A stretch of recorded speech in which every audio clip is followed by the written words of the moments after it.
Jésus. Je le rends. Espérons Saint-Esprit. Je le rends. Je t'acclame, Seigneur. Je t'élève, Seigneur. Alléluia. Que le Seigneur bénisse encore le pasteur Papi pour ce merveilleux thème. Espérons Dieu car je lui rends. C'est une personne qui est en train de s'adresser à une autre personne apparemment. Mais quand on regarde bien, c'est la même personne qui est en train de se parler. Et je voulais partager avec nous aujourd'hui et même le dimanche, je parlerai de quelques vérités sur ce passage. Quelques vérités sur ce passage. Psaume 42.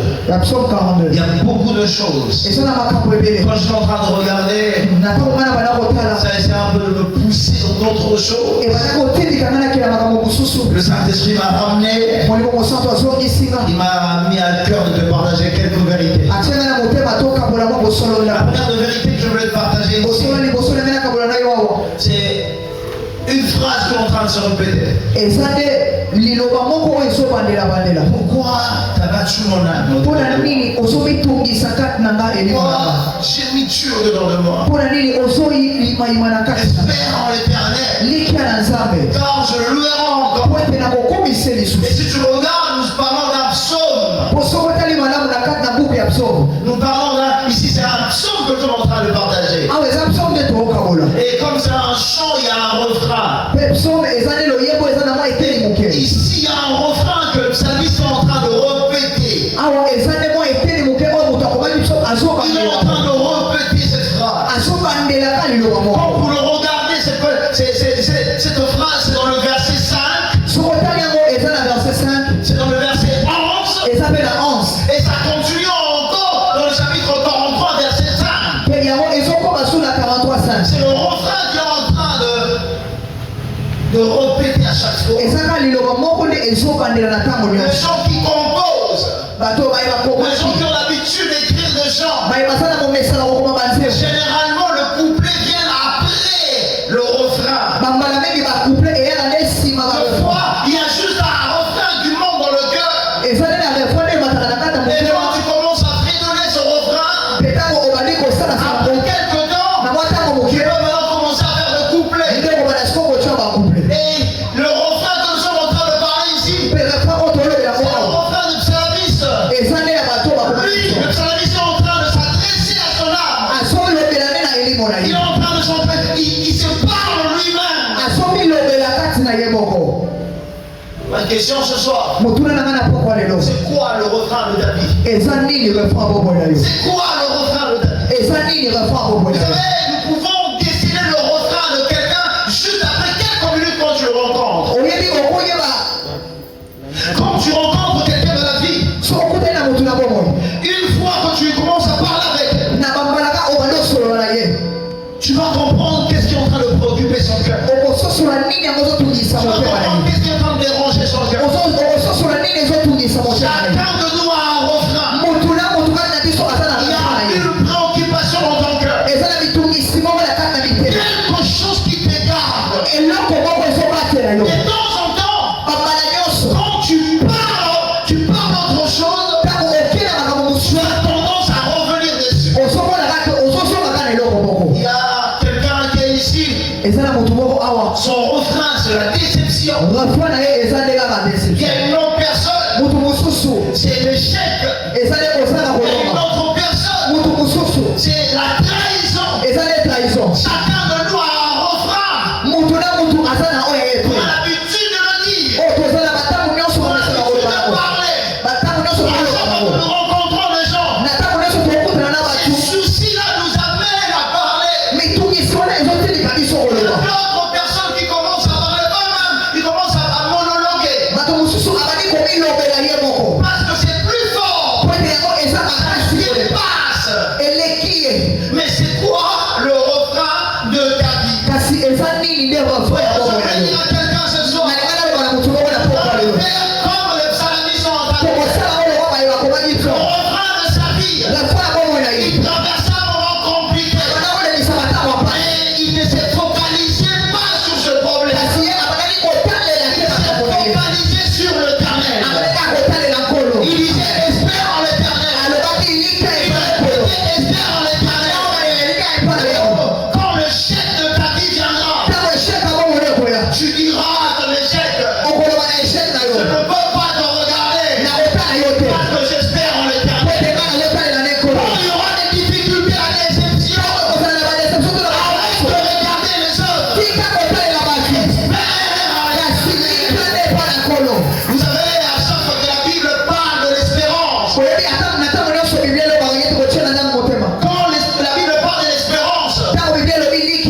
réclamer. Oh, on a oublié pour ça. Il y a quoi de monter là? Et puis, qu'on nous là. Et puis, qu'on nous dit là. Oh, on a dit pour ça, tu m'as dit, là. Il est invité. Quoi, on peut pour ça d'abord. Pourquoi? Parce qu'on ne l'a jamais expérimenté. Mais tu peux te regarder matin. Quand tu penses à mon lait, c'est lui qui désire adorer Dieu encore. C'est celui qui a déjà expérimenté la profondeur. C'est celui qui a déjà expérimenté la profondeur. C'est celui qui a déjà expérimenté le bénéfice de la présence de Dieu. Tu n'as jamais expérimenté la présence de Dieu. Tu n'en auras pas soif. Soif est pour les expérimenter. Pour les expérimenter. Je suis en train de prier.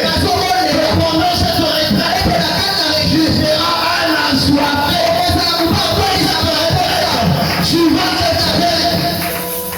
Tu vas expérimenter. Laisse-moi te donner un conseil. Pendant que tu viens ici, regarde pas le voisin. Pendant que tu viens ici, écoute ce que Dieu est en train de te dire. Pendant que tu viens ici, au-delà des orientations que Dieu donnera à notre pasteur, le Seigneur te donnera aussi des orientations. Je suis en train de dire à quelqu'un, ta retraite dans la retraite. Tu as raté l'occasion de dire amen. Tu dois faire ta retraite dans la retraite. Quand les autres sont en train de manger, on dit on mange le légume. Toi tu dis moi le fruit c'est lui. Quand on dit qu'on va ouvrir à 18h,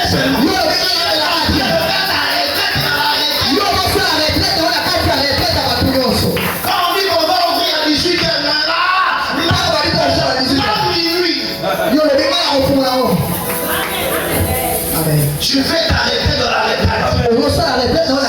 C'est pour les assoiffés.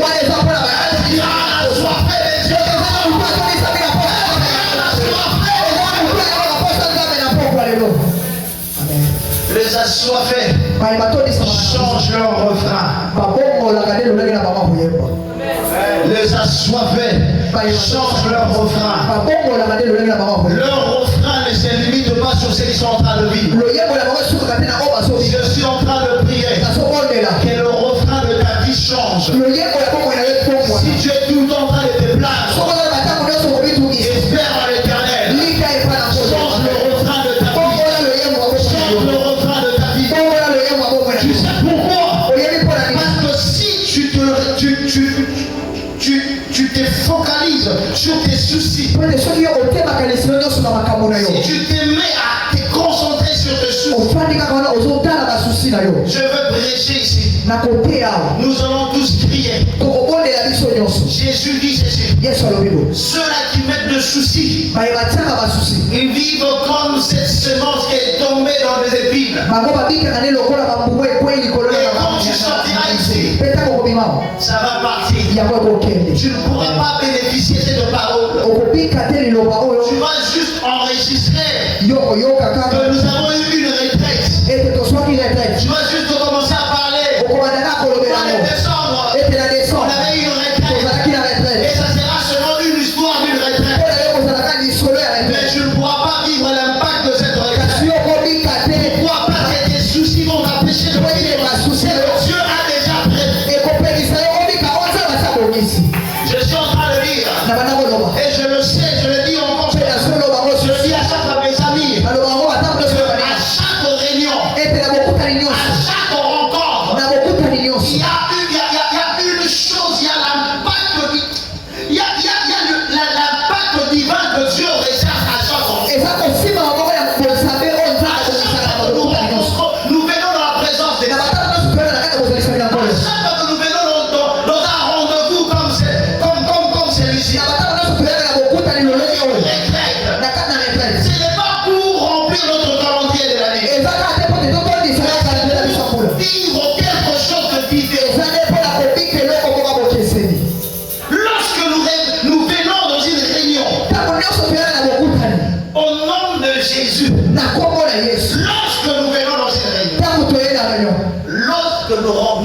revenant dans une réunion, au nom de Jésus, cette parole doit commencer à résonner dans nos esprits. Là où 2 ou 3 sont venus en mon nom, je suis au milieu d'eux. Amen. Parce que pourquoi? Parce qu'au commissaire du Lobaona et comment on a au maison. Mais vous traçez à venir à mon âge, je suis au milieu d'eux. Si vous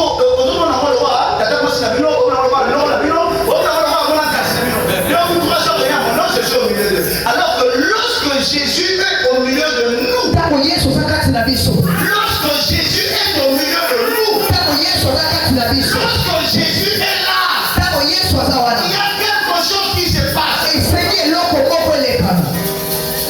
Lorsque Jésus est là, nous parlons avec lui. Lorsque tu viens prier, et que Jésus est venu, tu parles avec Jésus. Tu converses avec Jésus. Tu échanges avec Jésus. Il y a quelque chose qui se passe. Oh, c'est là dont je n'arrive pas à me retenir pour dire l'histoire de Moïse. Exode 34. La Bible est en train de dire. Le visage de Moïse était en train de revenir. La Bible rajoute. Parce qu'il avait parlé avec Dieu. Lorsque tu parles avec Dieu, lorsque tu viens dans une réunion, Christ est là. Tu ne sortiras pas comme ça. Tu changeras le refrain de ta vie. Tu ne sortiras pas comme ça. Il changera le refrain de ta vie. Je suis en train de prier. Quand tu sortiras de ces lieux,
Et en toutes choses, faites connaître vos besoins. Et vous savez, voisin, toutes choses.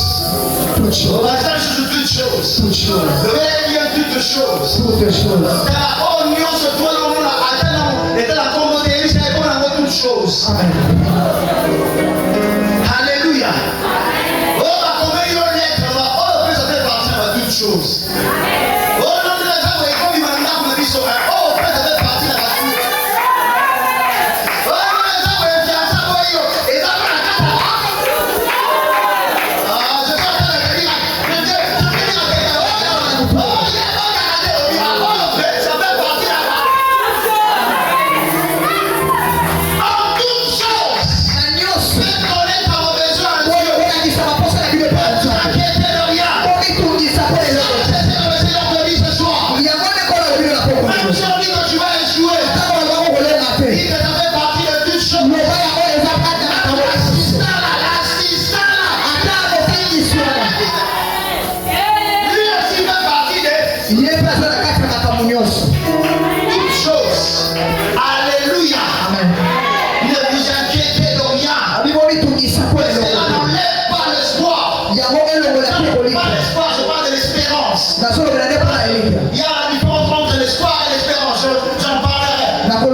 Le Seigneur veut à ce que nous puissions espérer.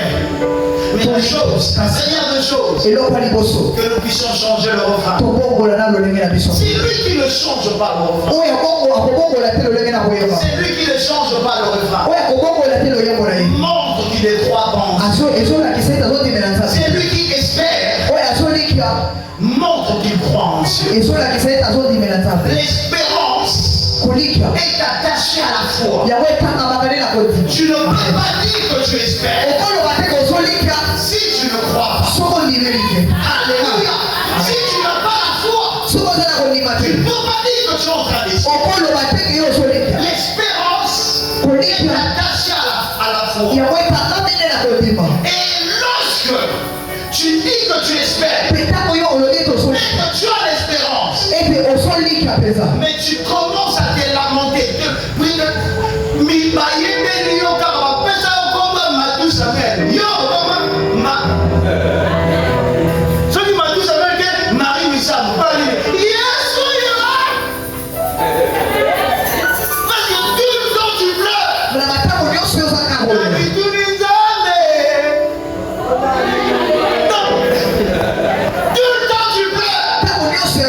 Il y a un temps pour pleurer. Il y a un temps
l'église. Pendant ce temps, je dois répondre aux invitations. Tu vas prêcher quoi? Dans le moment compliqué. Dans le situation compliquée. Le médecin c'était déjà eux tous qui étaient en train de dire c'est fini. Elle m'a appelé pour laisser le testament pour dire attention, vraiment garde bien les enfants. Vraiment moi je suis en train de partir. Moi ça souffre avec moi c'est ça. Moi c'est au bar.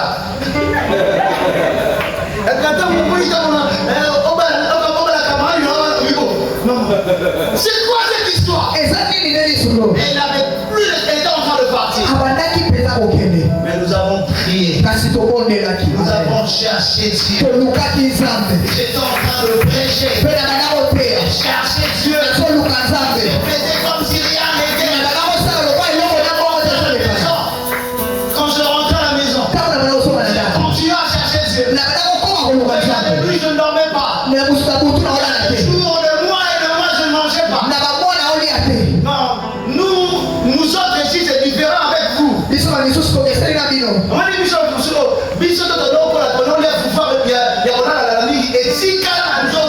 donc ça veut dire attends c'est une mère.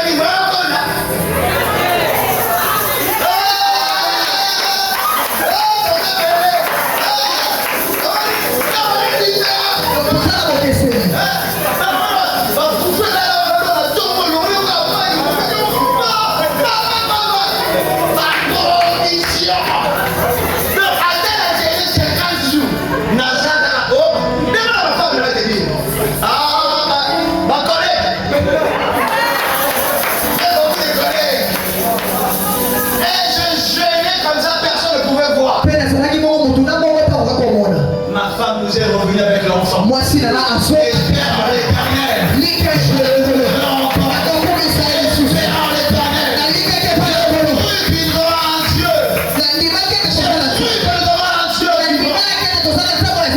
je suis en train de te dire, espère en l'éternel, parce qu'il y a un chant qui te réserve.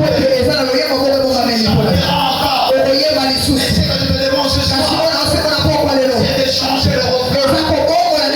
Changer ton refrain. Change le refrain. Arrête de pleurer. Arrête de te lamenter. Arrête de condamner les gens. Aujourd'hui, parce qu'on a fait ça, on nous a abandonnés. Arrête de condamner. Mon Dieu, ton oncle,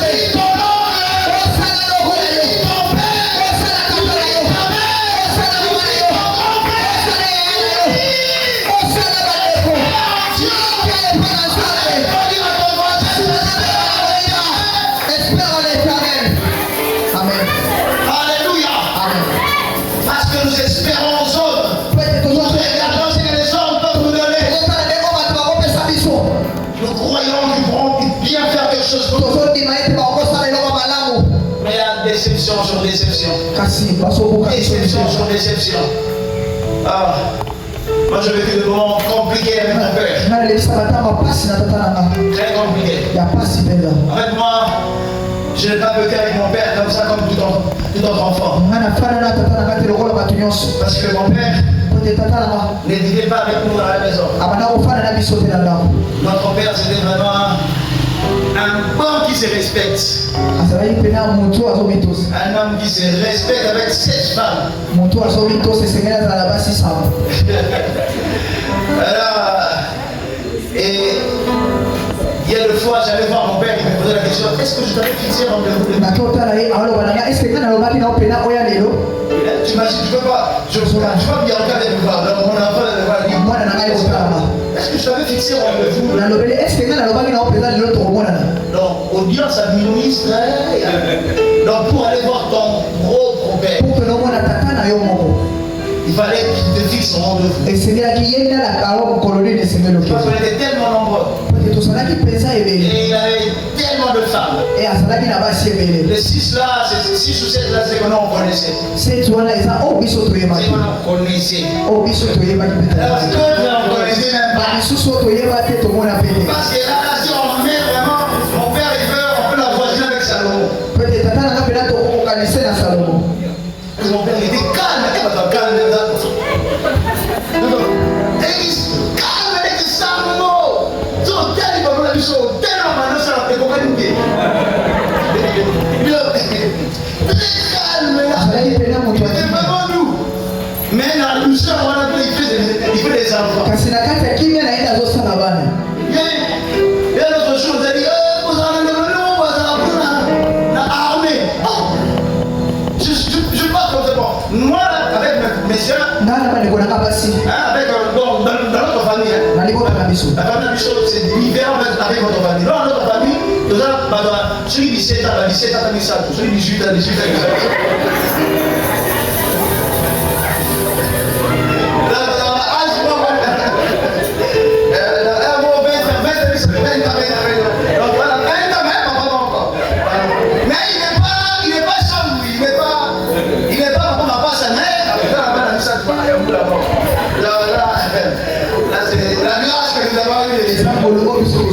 Et imaginez ce qu'on a vécu avec lui.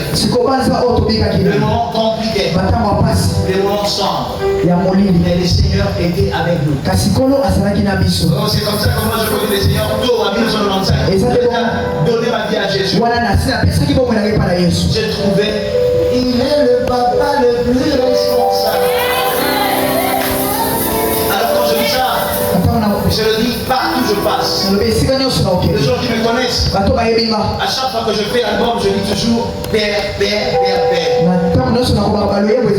chaque fois que je fais l'album, mon premier album c'était Dieu, mon cher Père, Abba Père. Donc toujours Père parce que je n'ai pas vécu l'amour paternel avec eux. Je retrouvais l'amour d'un père auprès de Dieu. Il n'y a personne qui peut t'aimer comme Dieu. Il n'y a personne qui peut te prendre en charge comme Dieu. Il n'y a personne qui peut s'occuper de toi comme Dieu. Je suis en train de dire à quelqu'un, il y a un Dieu qu'on doit espérer. S'il veut te prendre en charge, il peut te prendre en charge comme un ami. Il peut te prendre en charge comme un père. Il peut te prendre en charge comme un mari. Il peut te prendre en charge comme une mère. Il est là, l'ami fidèle. C'est en lui qu'on doit espérer. Il n'est pas aux hommes. L'espérance que nous devons avoir de aujourd'hui, c'est de chercher à manifester que nous ne sommes plus de ceux-là qui vivent comme ceux du dehors.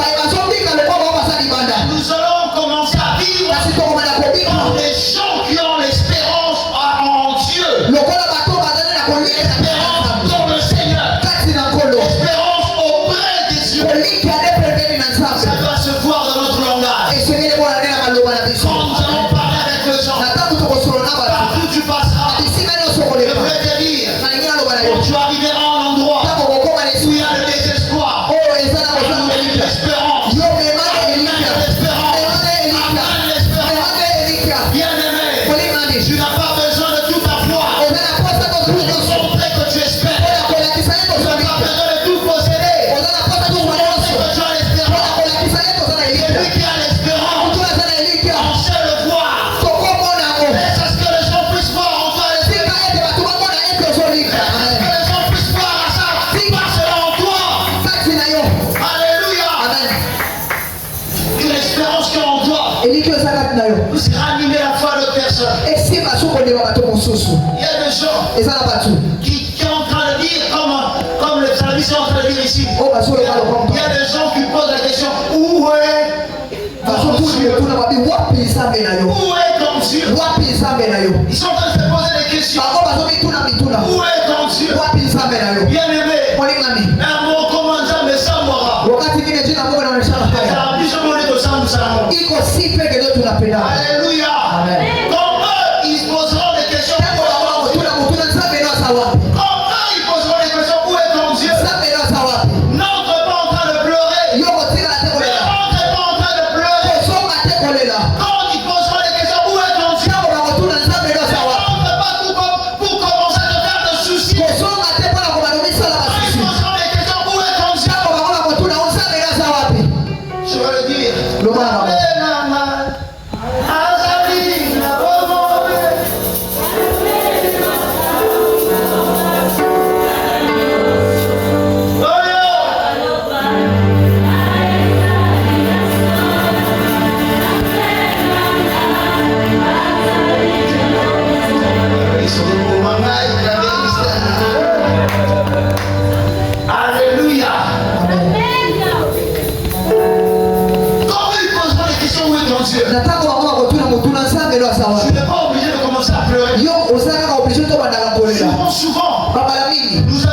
soucis qui se multiplient.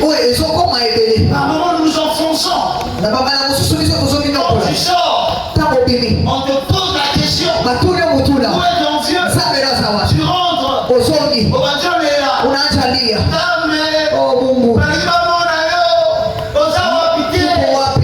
Quand tu rentres, dis mon âme, espère en l'éternel. Je le louerai encore. Je le louerai encore. Quand ils vont te poser la question, où est ton Dieu? Toi, tu diras, mon âme, n'entre pas dans ces jeux. Quand ils poseront les questions, où est ton Dieu? Les psalmistes ceci, il est en train de dire, mon âme. Pourquoi l'âme? Parce que l'âme est le siège de sentiment. C'est là qu'il y a notre affection. Parce que si le sang te parle, ça va affecter ton âme.